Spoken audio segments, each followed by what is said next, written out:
नमस्कार दोस्तों, prelim poster news discussion में स्वागत है आपका। पहले द हिंदू की इंपॉर्टेंट न्यूज डिस्कस करेंगे, उसके बाद में पीआईबी। सबसे पहले जो इंपॉर्टेंट न्यूज है, दहेज का जो कानून है वो काफ़ी अच्छी इंटेंशंस के लिए बनाया गया था, लेकिन काफ़ी बार ये देखने को आता है दहेज के कानून का काफ़ी बार गलत इस्तेमाल भी होता है, फंसाने के लिए यूज़ होता है इसका। तो सुप्रीम कोर्ट ने फ्रीवियस कंप्लेंट्स को दूर करने के लिए ये डिसाइड किया कि हर एक जिले के अंदर में फैमिली वेलफेयर कमेटीज़ का गठन किया जाएगा।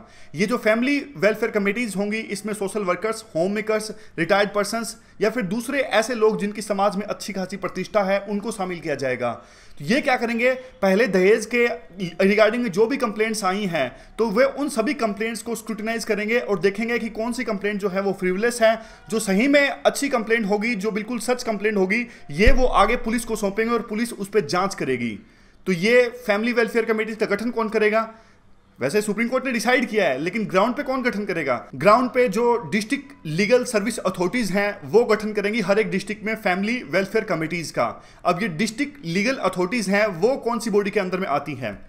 ये नालसा के अंदर में आती हैं, यानी नेशनल लीगल सर्विस अथॉरिटी के अंदर में। देखिए 1987 के अंदर में एक एक्ट पास किया गया था, लीगल सर्विस अथॉरिटीज एक्ट। इस एक्ट के अंदर में नेशनल लीगल सर्विस अथॉरिटीज का निर्माण किया गया था। किस लिए किया गया था? ताकि गरीब लोगों को कानूनी सहायता मिल सके। हमारे समाज में जो वीकर सेक्शंस है, कई बार उनको कानूनी सहायता नहीं मिल पाती तो वो कोर्ट में नहीं जा सकते। तो इन लोगों की सहायता के लिए एक 1987 में एक्ट बनाया गया था, लीगल सर्विस अथॉरिटीज एक्ट। और इसी एक्ट के अंदर में एक बॉडी का निर्माण किया गया था जिसका नाम है नेशनल लीगल सर्विस अथॉरिटी, जो सही में गरीब लोगों को, वीकर सेक्शंस को, मार्जिनलाइज सेक्शंस को जस्टिस प्रोवाइड करने के लिए लीगल एड प्रोवाइड करेगा। पैट्रोन चीफ होते हैं इसके चीफ जस्टिस ऑफ इंडिया, और जो इसके एग्जीक्यूटिव चेयरमैन होते हैं वो सीनियर मोस्ट जज होते हैं। वैसे हमारे संविधान में आर्टिकल नंबर 39A, याद रखिएगा आर्टिकल नंबर 39A, ये साफ तौर पे कहता है कि स्टेट की जिम्मेदारी है गरीब लोगों को, मार्जिनलाइज सेक्शन को लीगल एड प्रोवाइड करना। तो इसी एसेंस के अंदर ही ये एक्ट पास किया गया था, लीगल सर्विस अथॉरिटीज एक्ट। लोक अदालत जो आयोजित की जाती है वो भी इसी एक्ट के अंतर्गत की जाती है। और लास्ट में फिर से इंपॉर्टेंट बात है, रिपीट करता हूं, जो नेशनल लीगल सर्विस अथॉरिटीज की जो ब्रांचेस हैं डिस्ट्रिक्ट लेवल पे, वो निर्माण करेंगी फैमिली वेलफेयर कमेटीज का।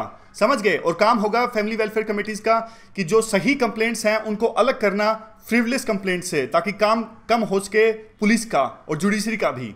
तो ये पूरा आर्टिकल था। अगला आर्टिकल काफी इंटरेस्टिंग है। कई बार आपने देखा होगा कि डॉक्टर तो वो होते हैं जिन्होंने एमबीबीएस की डिग्री हासिल की होती है, लेकिन जिन्होंने आयुर्वेदिक मेडिसिन को पढ़ा होता है, यूनानी मेडिसिन की पद्धति को पढ़ा होता है, वो भी अपने आप को डॉक्टर कहते हैं।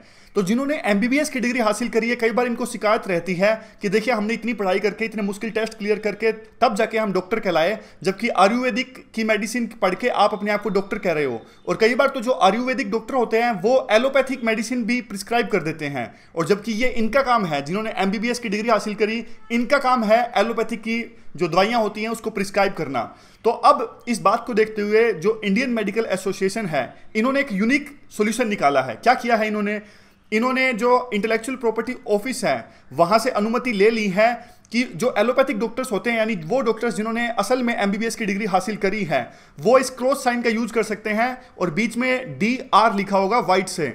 यानी जब अब जो भी वो प्रिस्क्रिप्शन देंगे अपनी, तो ये साइन वहां पे लिखा होगा, तो मेडिकल वाले भी समझ जाएंगे ये उन डॉक्टर्स ने प्रिस्क्राइब किया है जिन्होंने मेडिकल डिग्री हासिल करी है, एमबीबीएस जिन्होंने पढ़ाई कंप्लीट करी है। अब थोड़ा इंडियन मेडिकल एसोसिएशन के बारे में जान लेते हैं। ये एक ऐसी एकमात्र रिप्रेजेंटेटिव या फिर नेशनल वॉलंटरी बॉडी है जो डॉक्टर्स के हितों में काम करती है, उनके इंटरेस्ट को सामने रखती है सरकार के सामने।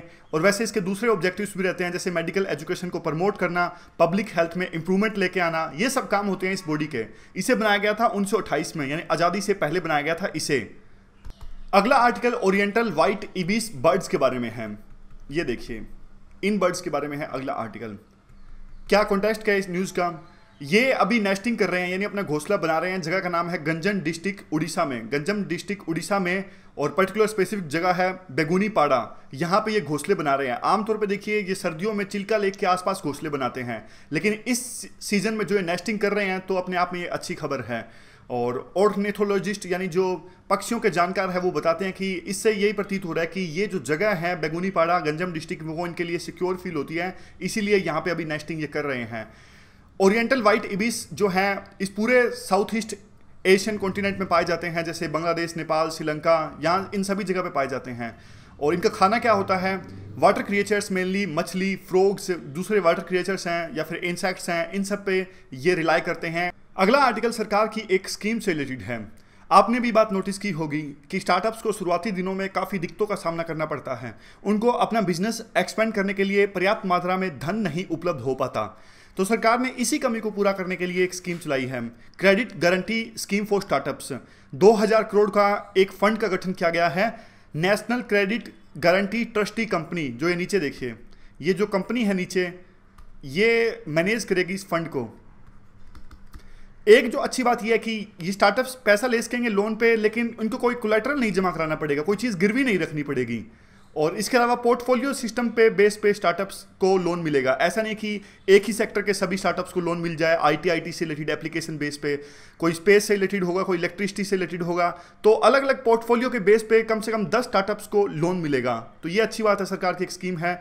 और रिकॉग्नाइज कौन करेगा? Department of industrial policy and promotion. इनका काम होगा उन स्टार्टअप्स को रिकॉग्नाइज करना, फिर उसके बेस पे जो कॉमर्शियल बैंक्स हैं या फिर दूसरे जो नॉन बैंकिंग फाइनेंशियल इंस्टीट्यूशंस हैं, ये इन सब का नाम है मेंबर लैंडिंग इंस्टीट्यूशंस, ये सब लोन देंगे फिर उसी के आधार पर डीआईपीपी के रिकॉग्नाइज करने के बाद में स्टार्टअप्स को। अगला आर्टिकल भी एक स्कीम के बारे में है। सरकार ने एक स्कीम चलाई है, scheme for financial assistance for digitalization of museum collections. एक म्यूजियम के अंदर में आपको पता है काफ़ी सारी चीज़ें हो सकती हैं, एंटिक्विटीज़, पुराने टाइप कोई पिक्चर हो सकती है, पुराने टाइप का कोई बर्तन हो सकता है। काफ़ी बार ये देखने को आता है कि ये चीज़ें चोरी हो जाती हैं और गवर्नमेंट के पास में प्रॉपर डेटाबेस भी नहीं होता। तो अब गवर्नमेंट ने सभी तरह की जो भी एंटिटीज़ हमारे म्यूजियम्स के अंदर में है, उनका एक डेटाबेस तैयार हो सके, डिजिटलाइज हो सके वो सारी चीज़ें, इसके लिए सरकार ने स्कीम चलाई है। सरकार पैसा उपलब्ध करवा रही है। 18 म्यूजियम को अभी तक पैसा उपलब्ध करवाया जा सके, ताकि आप अपनी जितनी भी एंटिटीज़ आपके म्यूजियम में मौजूद है, आप उनका डेटाबेस तैयार कीजिए। तो ये फायदा होगा सभी लेवल्स पे, नेशनल लेवल पे, स्टेट लेवल पे, लोकल लेवल पे, सभी लेवल्स पे डेटाबेस तैयार किया जाएगा, ताकि कोई प्रकार की चोरी ना हो और बाद में उन चीज़ों की स्मगलिंग ना हो। आगे department of science and technology ने एक स्कीम चलाई है वुमेन साइंटिस्ट के लिए। काफ़ी बार ये देखने को मिलता है कि जो वुमेन साइंटिस्ट जो होती हैं, उनके करियर में ब्रेक आ जाता है कई तरह के कारणों से, चाहे चाइल्ड बर्थ हो या फिर मान लीजिए अगर कोई women scientist science and technology के किसी दूसरे फ्रंटियर्स में प्रोजेक्ट की रिसर्च के लिए जा रही हैं, लेकिन बाद में उनको आगे काम नहीं मिल पाता। तो इस तरह के जो वुमेन साइंटिस्ट हैं, उनको कैरियर अपॉर्चुनिटीज़ प्रोवाइड करने के लिए department of science and technology ने ये स्कीम चलाई है। उन वुमेन साइंटिस्ट जो अभी अनएम्प्लॉयमेंट है, ये जो मिनिस्ट्री है, department of science and technology, ये फेलोशिप प्रोवाइड करेगा उन वुमेन साइंटिस्ट को। और एक बात जो आपको याद रखनी है, ये सेंट्रल स्पॉन्सर्ड स्कीम नहीं है, तो इसमें एज सच स्टेट्स और यूटीज को कोई पैसा नहीं मिलेगा और ऑल इंडिया बेसिस पे वुमेन साइंटिस्ट की पहचान होगी और सबको इस स्कीम का लाभ मिलेगा जो भी एलिजिबल हैं। अब पीआईबी में देख लेते हैं कौन कौन सी न्यूज़ इंपॉर्टेंट है। पीआईबी में पहली जो न्यूज़ इंपॉर्टेंट है वो Indo German centre for sustainability के बारे में है। कैबिनेट को अप्राइज किया गया है, एक जॉइंट डिक्लेरेशन के अंदर में एक Indo German centre for sustainability establish किया गया था। क्या काम है इसका? इसका काम है कि दोनों देशों के जो साइंटिस्ट हैं इस प्लेटफॉर्म पे आके जॉइंट रिसर्च कर सकें, ना सिर्फ फंडामेंटल रिसर्च बल्कि अप्लाइड साइंटिफिक रिसर्च भी, और भी जो भी पॉलिसी रिपोर्ट है, मान लीजिए क्लाइमेट चेंज है या फिर दूसरी जो चीज़ें हैं, वहाँ पे रिसर्च कर सकें पॉलिसी सपोर्ट के बारे में, टीचिंग के बारे में, कैसे ट्रेनिंग या डिसेमिनेशन की जा सकती है इन्फॉर्मेशन सस्टेनेबल डेवलपमेंट या क्लाइमेट चेंज के बारे में। तो कोलैबोरेट करेंगे मिलके जर्मनी और इंडिया के साइंटिस्ट इस इंस्टीट्यूशन में, जिसका नाम है Indo German centre for sustainability. हमारे इंडिया की बात करें तो इंडिया में जो IIT मद्रास है वो होस्ट करेगा Indo German centre for sustainability को। अगला article sovereign gold bond scheme के बारे में है। आपको पता हो कि हमारे देश में सोने की चाह रखने वाले लोग बहुत हैं, शादी हो या फिर दिखावा हो, सोने का बहुत ज़्यादा यूज़ होता है, चलन में होता है। और ज़्यादातर जो गोल्ड है, जो सोना है, वो विदेशों से इंपोर्ट किया जाता है। तो ऐसे क्या होता है, फिर इससे नुकसान क्या होता है? करंट अकाउंट डेफिसिट है वो बढ़ता जाता है, देश को काफ़ी नुकसान पहुँचता है। तो सोने की एक प्रकार से डिमांड को कम करने के लिए सरकार ने 2015-16 में स्कीम चलाई थी, सोवरेन गोल्ड बॉन्ड स्कीम। लेकिन ये जो स्कीम थी वो ज़्यादा सफल नहीं हो सकी। तो अब इस स्कीम की गाइडलाइंस में चेंज किया है सरकार ने और इस स्कीम को ज़्यादा अट्रैक्टिव बनाने की कोशिश करी है। जैसे यहाँ पे देखिए, पहले ये स्कीम थी वो ये थी, सरकार ने जनता को कहा था कि आपको सोना ही तो खरीदना है, आप चाहते हैं ना कि आपकी इन्वेस्टमेंट जो है वो सिक्योर रहे, इसलिए आप सोना खरीदना चाहते हो। तो सरकार ने कहा कि इसके बदले में आप बॉन्ड खरीद लो, यानी बॉन्ड हम आपको देंगे और इसका मिनिमम इंटरेस्ट रेट भी आपको मिलेगा, और वैसे ये जो बॉन्ड होंगे वो सोने की जो रेट्स जो मार्केट में फिलहाल चल रहे हैं उससे लिंक होंगे। समझ गया? मिनिमम इंटरेस्ट रेट आपको मिलेगा 2.75%, और वैसे हाईएस्ट कितना मिलेगा वो सोने की जो अभी फिलहाल जो मार्केट पे रेट है उससे लिंक करेगा। सरकार ने उस समय ये भी कहा था की लिमिट होगी 500 ग्राम तक की लिमिट रखी गई है। और वैसे जो मिनिमम है वो जो बॉन्ड खरीद सकते हो आप 2 ग्राम के, 5 ग्राम के, 10 ग्राम के, इन सब ग्राम्स के आप जो है ये बॉन्ड खरीद सकते हो। मैक्सिमम 500 ग्राम है। और कितने समय के लिए खरीद सकते हो? 5 से 7 साल के लिए। और इस पे कैपिटल गेन्स टैक्स भी आपको देना पड़ेगा जैसे आपको फिजिकल गोल्ड पे देना पड़ता है। लेकिन ये स्कीम जो सरकार ने चलाई थी वो ज़्यादा कामयाब नहीं हो पाई थी। अब सरकार ने इसमें चेंज किस प्रकार से किए हैं? एक तो ये इस प्रकार से चेंज किया है कि मान लीजिए 500 ग्राम की जो पहले लिमिट थी अब इसको बढ़ा के 4 किलोग्राम कर दिया गया है। और ट्रस्ट जो सोना खरीद सकते हैं, जो बॉन्ड खरीद सकते हैं, उस लिमिट को बढ़ा के 20 किलोग्राम कर दिया गया है। सरकार ने यह भी फाइनेंस मिनिस्ट्री को कहा कि आप वेरिएंट्स बनाइए इस स्कीम के, इसको और ज़्यादा बढ़िया ढंग से अट्रैक्टिव बनाइए ताकि ज़्यादा से ज़्यादा इन्वेस्टर इस स्कीम का लाभ उठाएं और सोने की डिमांड को कम किया जा सके और यानी करंट अकाउंट डेफिसिट को कम किया जा सके। थोड़ी बहुत और भी डिटेल्स हैं जैसे कि कौन इशू करेगा ये बॉन्ड्स। आरबीआई इशू करेगा ये बॉन्ड्स हैं जिसका नाम है sovereign gold bond scheme, gold bonds, और सरकार की तरफ से आरबीआई इशू करेगा। खरीद कहाँ से सकते हैं जो कस्टमर्स हैं वो या तो पोस्ट ऑफिस से खरीद सकते हैं इन बॉन्ड्स को या फिर बैंक्स से खरीद सकते हैं। और हर 6 महीने में जो भी इंटरेस्ट रेट बनता है सरकार दे देगी उस इंटरेस्ट रेट को। यानी सरकार का मेन मकसद ये है कि सोने की डिमांड को कम किया जाए। आगे देख लेते हैं क्या है। एक्चुअली आज कुछ खास है नहीं न्यूज़पेपर्स और पीआईबी में। तो कल से क्योंकि देखिए जो मैंने आपको कल भी बताया था टीम के जो एक मेंबर हैं अभी थोड़ा बीमार चल रहे हैं, इसकी वजह से हम क्वेश्चंस वगैरह ऐड नहीं कर रहे हैं। 1-2 दिन में वो जैसे ही ठीक हो जाते हैं फिर हम ये स्कीम्स वगैरह और जो क्वेश्चंस पहले हम डिस्कस कर रहे थे फिर उसी की तर्ज पे हम डिस्कस करने लगेंगे। अभी रिकैप कर लेते हैं। द हिंदू में हमने डिस्कस किया किस प्रकार से सुप्रीम कोर्ट ने डिसीजन लिया कि दहेज की जो फ्रिवलिस कंप्लेंट्स हैं उनको रोकने के लिए हर एक डिस्ट्रिक्ट में फैमिली वेलफेयर कमेटीज़ का निर्माण किया जाएगा। नेशनल लीगल सर्विस अथॉरिटी के बारे में हमने जाना। जो एलोपैथिक डॉक्टर्स यानी वो डॉक्टर्स जिन्होंने एमबीबीएस की डिग्री हासिल करी है उनको अलग से एक लोगो मिलेगा ताकि वो प्रिस्क्राइब कर सकें। उसी लोगों का यूज़ करते हुए मेडिकल यानी केमिस्ट वाले हैं वो भी पहचान सकें किस टाइप के डॉक्टर ने दवाइयों को प्रिस्क्राइब किया है। ओरिएंटल वाइट ईबिस नेस्टिंग के बारे में जाना हमने गंजम डिस्ट्रिक्ट के अंदर में।